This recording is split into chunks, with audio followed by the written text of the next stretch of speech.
Podcast Network Asia.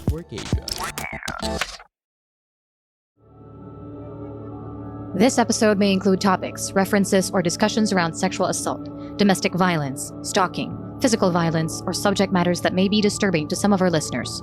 We do acknowledge that this content may be difficult. We also encourage you to care for your safety and well-being.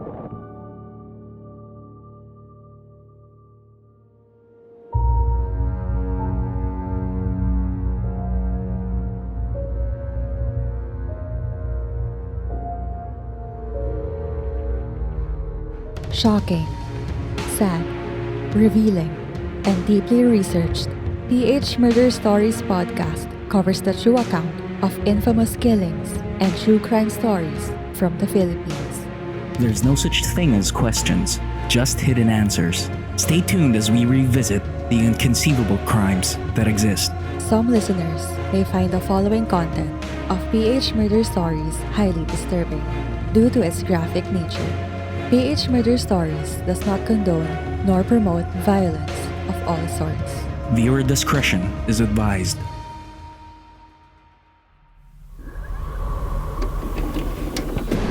I love you so much, but watch over me and our family. Mahabang panahon din na yung paghahanap namin, and ngayon nandito na siya. Siguro pagdadasal namin na matahimik na talaga siya naglubusan. Durog na durog po ang puso ko. Talagang iniiyak ko po yan. Ayon sa kanilang abogado, mismong DOJ, Office of the President, Court of Appeals at Supreme Court na ang nagsabing may basihan para kasuhan si Manuel III. Kaya pinapa-inhibit nila si Acting Presiding Judge Edwin Larida Jr. It was dismissed because it lacked probable cause, grossly disregarding in the process the findings of the four government agencies. Feeling ko, naming pamilya, may nagaganap po na hindi maganda dito. Panawagan naman ng ama ni Ruby Rose sa nag-iisang testigong si Montero, tulungan silang makamit ang hustisya para sa namayapang anak. Sana manumbalik ulit sa iyo na ikaw makonsensya. Sana bumalik ka na rin sa amin, Montero. Naghain na ang pamilya ng motion for reconsideration sa kasong parricide.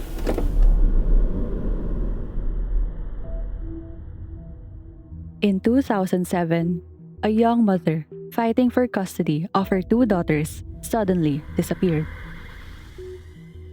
2 years later, she was found cemented inside a drum dumped in the waters of Navotas City, Metro Manila, after a valid testimony of a disgruntled witness, who later on recanted his story and became missing up to this date.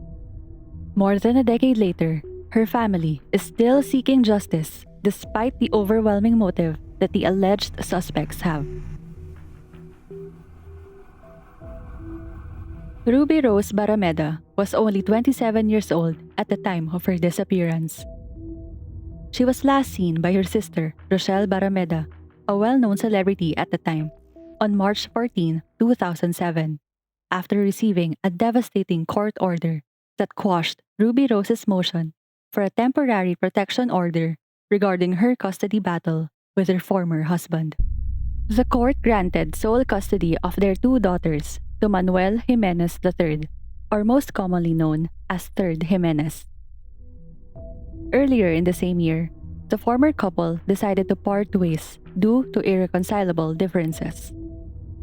After the split, Ruby Rose Barrameda filed temporary custody before the Las Piñas Regional Trial Court for their two daughters, who were 7 years old and 3 months old at the time.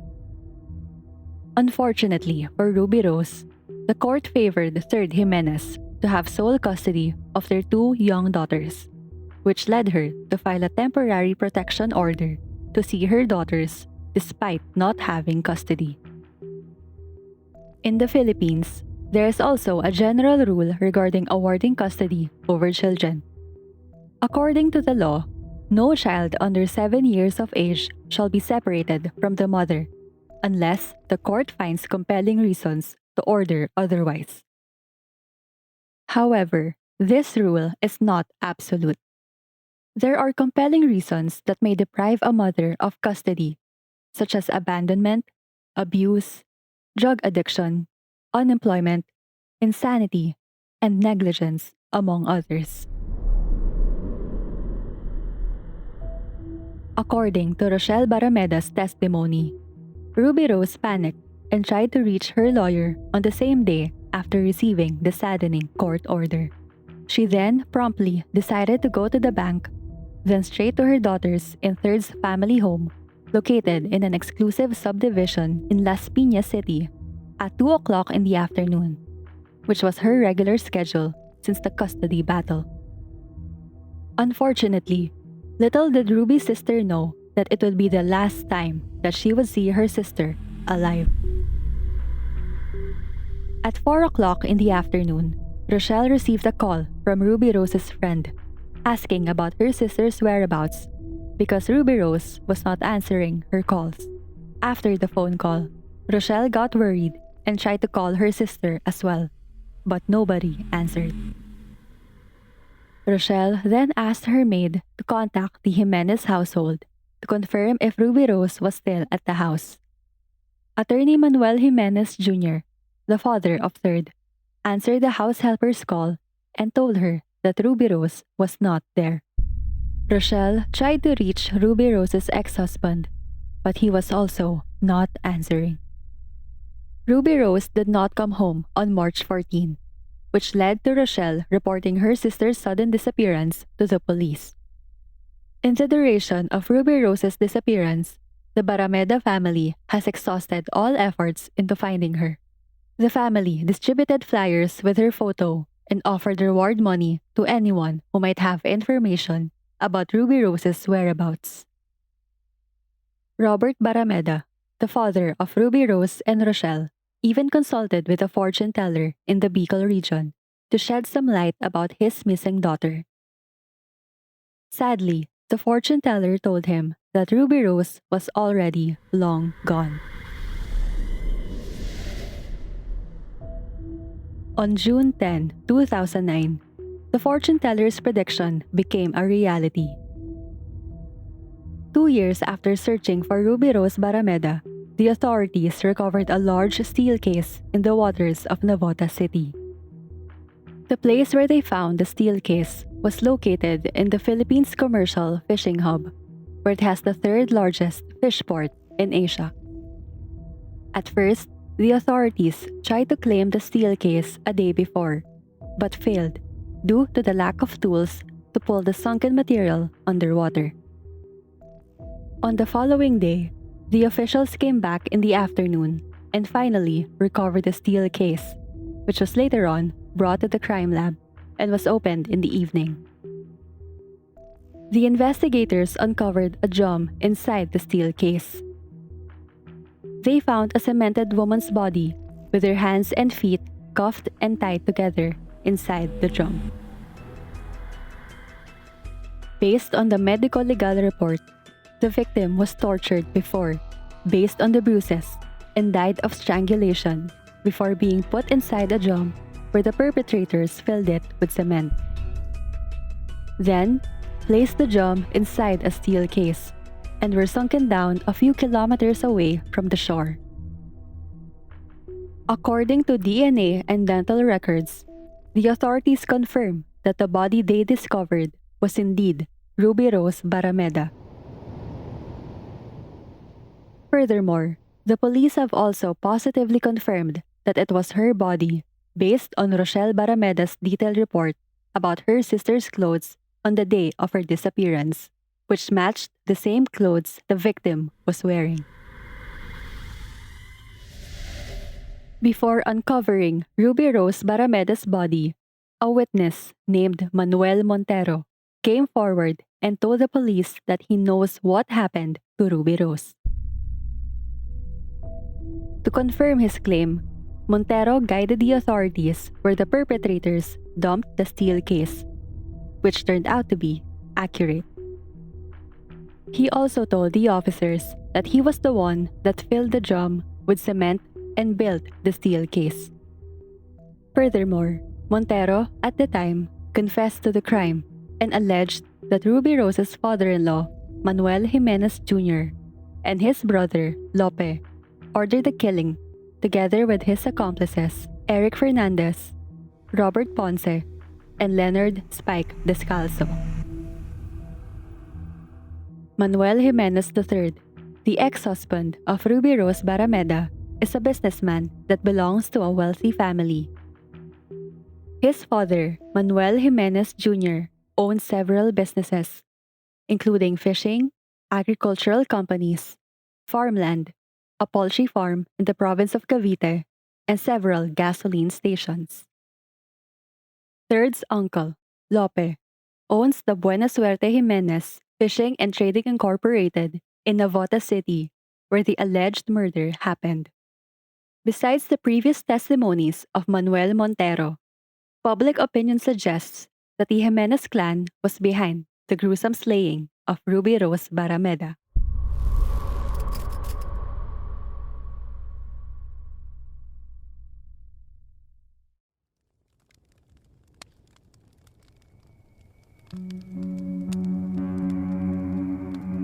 Hi, ako si Earl, ang inyong camp master sa Philippine Campfire Stories podcast. This podcast is about stories of myths, legends, and true horror stories from the Philippines, narrated in Tagalog, powered by Podcast Network Asia. Listen to Philippine Campfire Stories, available in all major podcast platforms.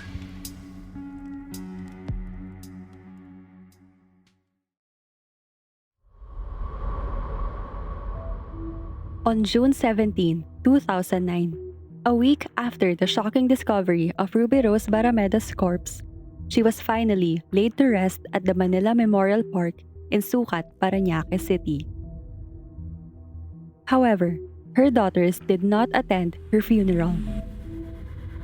In an exclusive interview with GMA News' Steve Dailisan, aired over QTV's News on Q, the eldest daughter of Ruby Rose, who was 6 years old at the time, said that although she misses her mother, she is already happy with her life. The reporter also quoted the daughter that she'd rather focus on her studies. The Barrameda family had repeatedly requested Ruby Rose's 2 daughters to visit their mother's wake at the Heritage Park in Taguig City. In an exclusive interview with a well-known news outlet in July 2009, Third Jimenez addressed the media for the first time to clear his family's name after being pinpointed, together with his father and uncle, as masterminds of the killing of his ex-wife, Ruby Rose. According to Third, his wife was having a third party in the course of their marriage. He also brought a letter written by Ruby Rose before that indicates her regret cheating on him, and that she would change for their marriage. However, according to Third, Ruby Rose cheated on him again. Worse, their eldest daughter saw her mother holding hands with another man, which Third described as a painful experience for him. Nevertheless, Third also told reporters that he has forgiven Ruby Rose's infidelity and just ignored it. Since the last unfaithful incident of Ruby Rose, he claimed that the two of them rarely talked to each other anymore, up until she left home in 2007 after a heated argument over a missing diamond earring.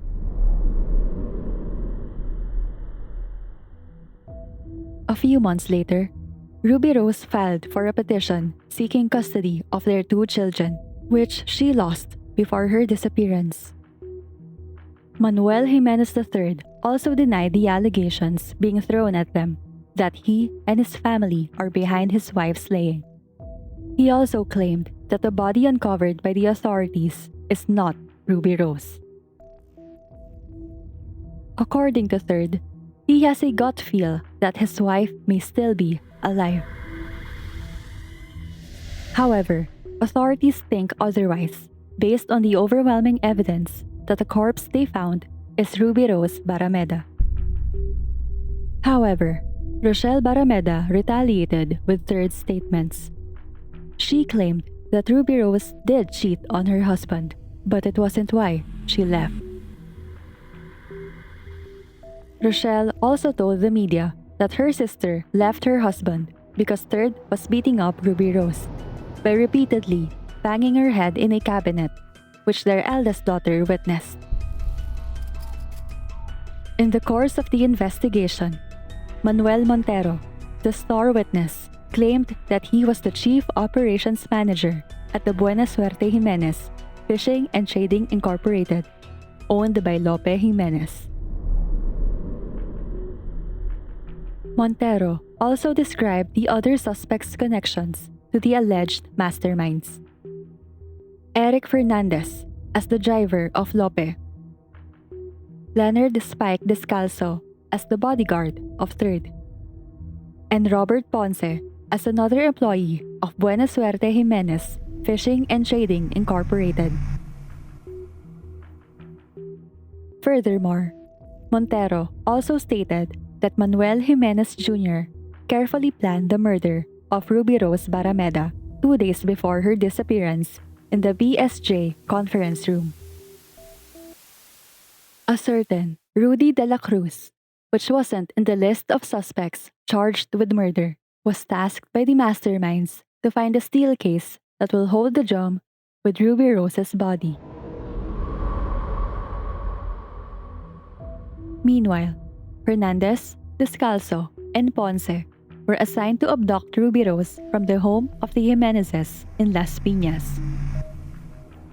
On the other hand, Montero was stationed at the BSJ compound, awaiting orders from Lope regarding the other 3 accomplices' whereabouts.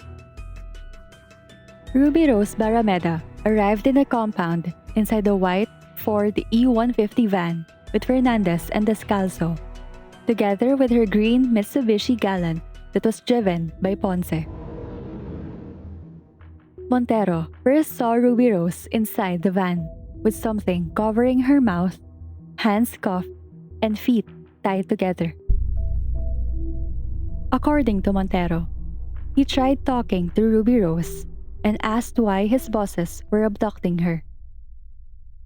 Ruby Rose replied that she didn't know and that she did nothing wrong.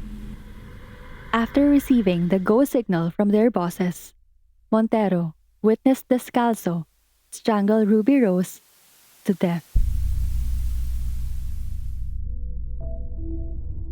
After checking if she's already dead, Fernandez and Ponce transferred Ruby Rose's lifeless body inside the drum within a steel case. Afterward, the suspects filled the steel case with cement. Then Montero welded the cover on top. The following day, the suspects transported the steel case through a telescopic truck as they went to Navotas Fishport, where they transferred the steel case inside a tugboat and went on to dump Ruby Rose's body away from the shore. After completing the task, the suspects returned to BSJ compound for a final meeting with Lope Jimenez, which Montero claimed that they were paid 50,000 pesos each and was asked to lay low until further notice. As for Ruby Rose's vehicle, the group burned it together with her valuables. According to Montero, he heard Lopez's reason for killing Ruby Rose was because she had brought shame to their family. The surprising developments to the abduction and murder of Ruby Rose Barrameda sent shockwaves to the entire country. It also put the media on a frenzy because of the gruesome consequences that she got after fighting for her daughter's custody. Similar to a cliché soap opera setting where a powerful family systematically cleans up their mess when someone gets in the way of their pride.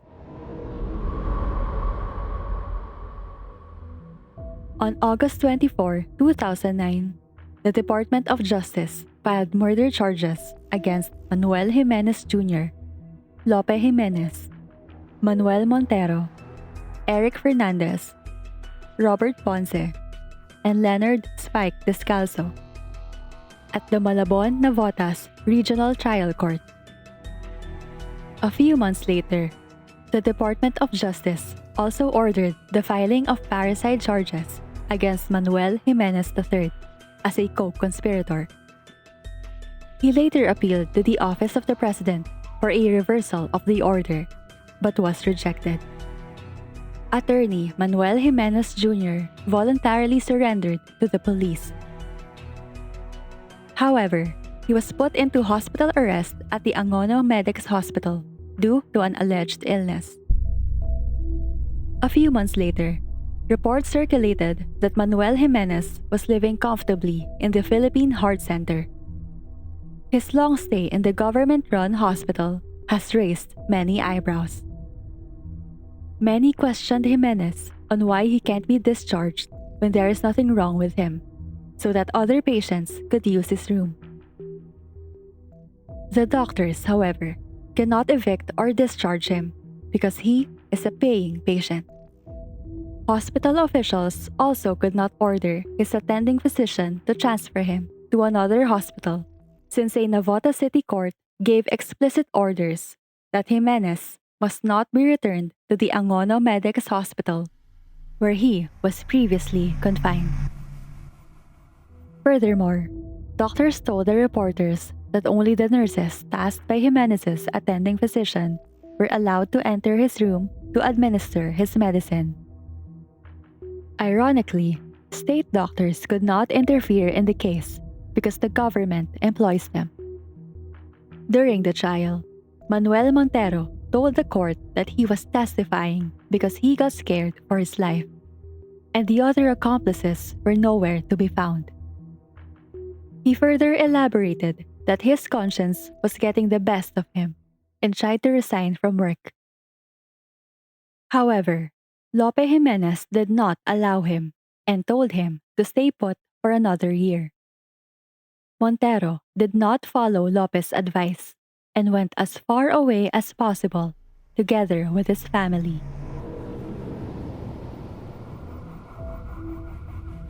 Meanwhile, the Jimenez clan's legal defense claims that the family's enemies are framing them because of competition within their businesses. They also pointed out that they tried their best by helping the Barrameda family find Ruby Rose while she was missing. Furthermore, the Jimenezes insisted that the Barrameda family failed to set the record straight when they informed them about their efforts in finding out what happened to Ruby Rose. In their defense against Montero's testimony, Manuel Lopez Jr.'s legal counsel told the court that the accused is not a resident of the mentioned house in Las Piñas City, and that Manuel Jr. and Lope are not on good terms, which means that the both of them cannot plan the killing of Ruby Rose Barrameda. Furthermore, they also pointed out that Lope did not even attend the wedding of Ruby Rose and Third Jimenez in 1999. Lope Jimenez's legal team also denied Montero's claims that the crime did not happen in his BSJ compound and did not have a motive to kill Ruby Rose Barrameda. They also addressed the court that Lope fired Montero, contradicting the earlier claim that Montero offered to resign, which is why their family is being accused of revenge.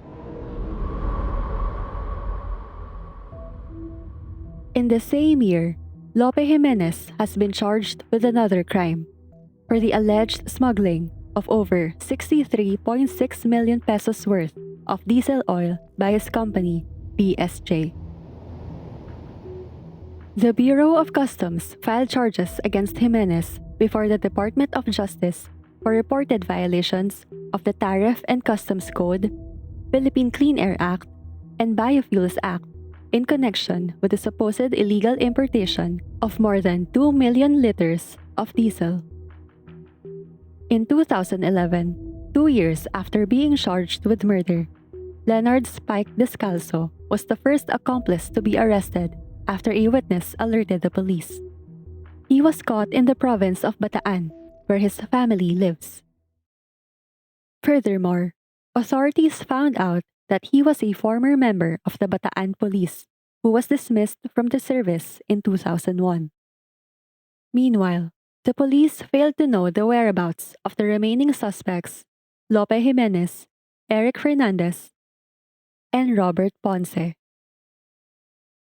In February 2012, the Court of Appeals ordered the hearings suspended indefinitely following Manuel Jr.'s petition to inhibit Malabon City Judge Zaldi Docena for his alleged partiality toward the prosecution.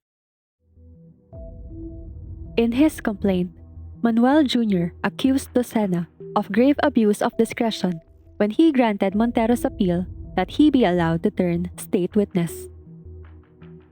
He also denounced Docena for refusing to keep his hands off the case, despite the judge's ties with head prosecutor Teodoro Villanueva, his former classmate at Ateneo Law School.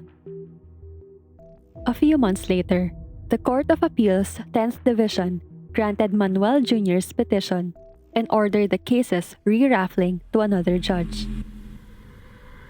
It also ruled that Montero should not be discharged as a state witness, reversing the earlier decision of Docena. According to the appellate court, Montero's testimony was no absolute necessity, since all the prosecution needed to do was present him on the witness stand to identify and affirm what was indicated in his sworn statements. After a few months, the National Bureau of Investigation, or the NBI, found Robert Ponce on November 8, 2012, the third of 4 accomplices, finally in police custody. He was arrested in the province of Isabela after a 3-month surveillance conducted by the NBI. In an interview with reporters, Ponce admitted that he was the one who helped with the abduction of Ruby Rose Barrameda and poured cement into the drum where her body was placed. According to the NBI's report, Ponce received a monthly allowance of 7,000 pesos from Ruby Rose's husband, Manuel Jimenez III. At the same time, Ponce said he is also willing to turn state witness. However, in a shocking turn of events, Manuel Montero surprisingly recanted his testimony and said all his statements against the Jimenezes were lies. He went missing soon after. Speculations about the sudden change of heart and disappearance of Manuel Montero have started to swirl. If Montero's statement was false, how did he find out about the location of Ruby Rose Barrameda's corpse? Did the alleged masterminds of the crime get to him or his family? If so, where is he now? Those are the crucial questions that remain to be unsolved.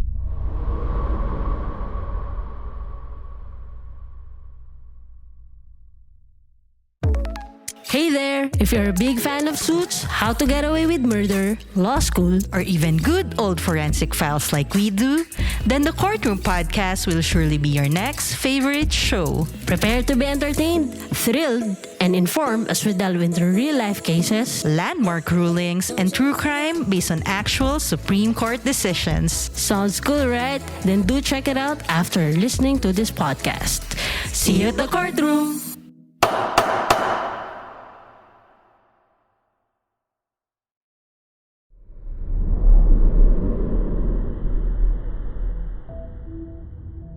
The actions of Manuel Montero helped build the case against the accused, but also destroyed the Barrameda family's hopes of finally seeking the justice that Ruby Rose Barrameda deserves.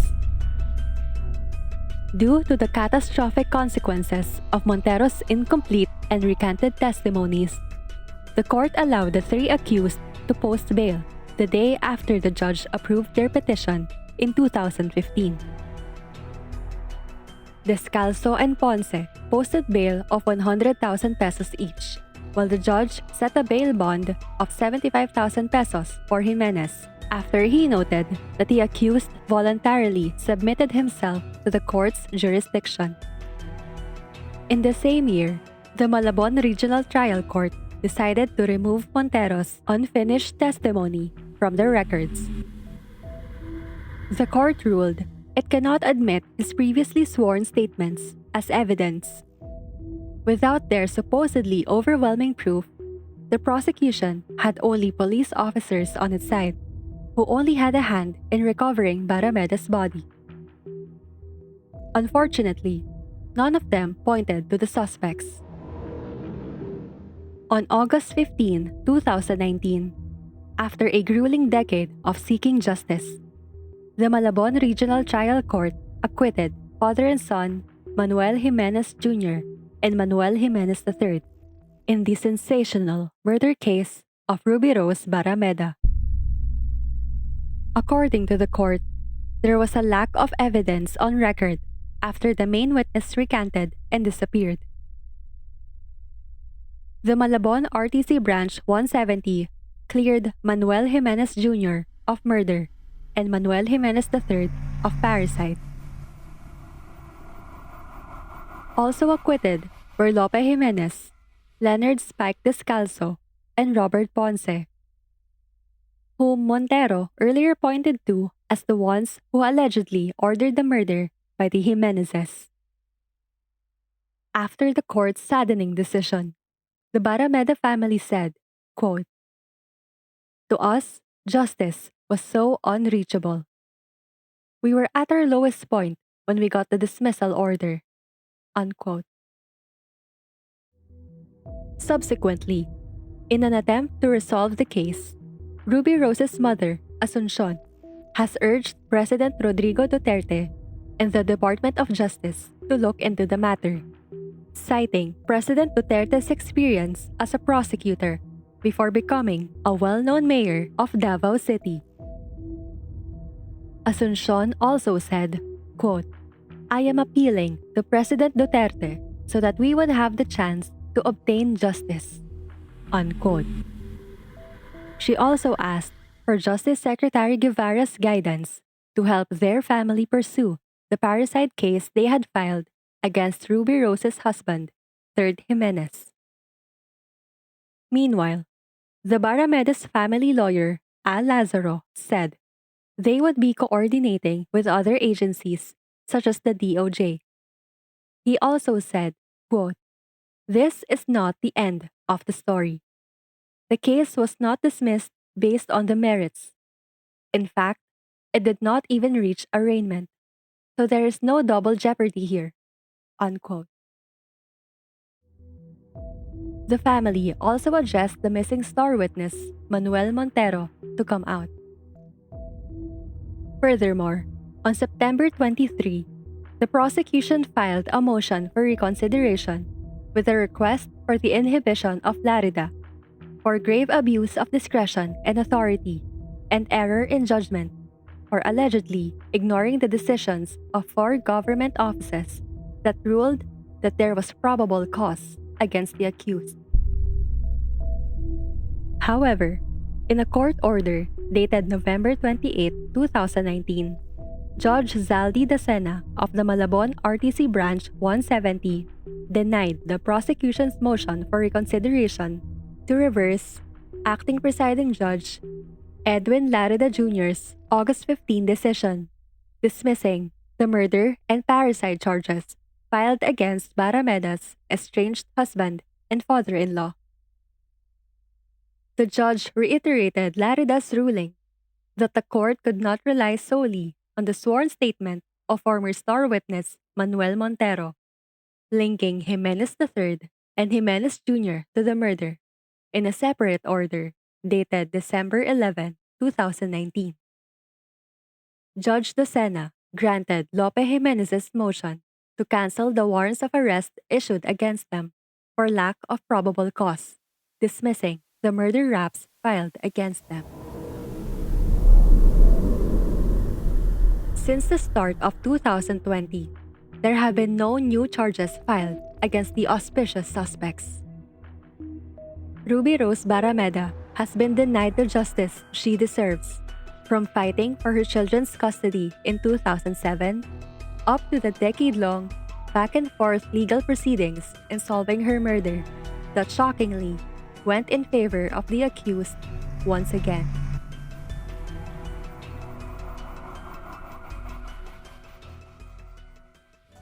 PH Murder Stories supports the Barrameda family in seeking justice for the gruesome murder of Ruby Rose. A mother's love is always with her children. Losing a mother is one of the deepest sorrows a heart can know.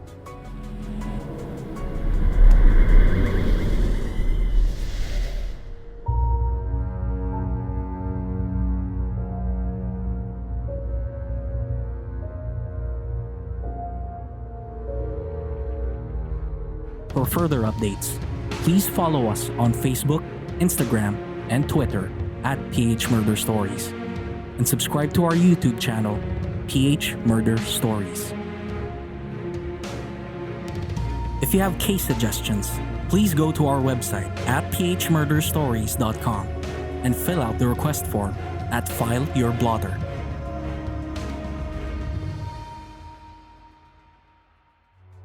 Did you like this episode?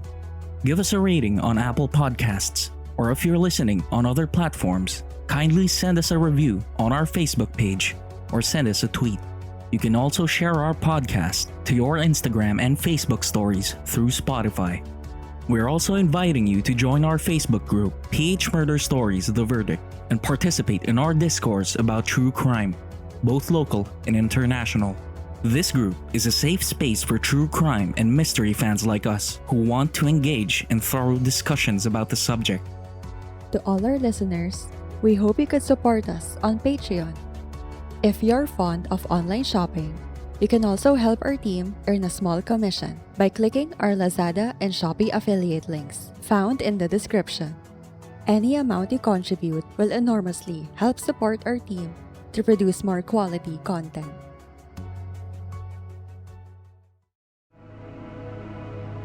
The views and opinions expressed by the podcast creators, hosts, and guests do not necessarily reflect the official policy and position of Podcast Network Asia, the hosts of the program, or other programs of the network. Any content provided by the people on the podcast are of their own opinion and are not intended to malign any religion, ethnic group, club, organization, company, individual, or anyone or anything.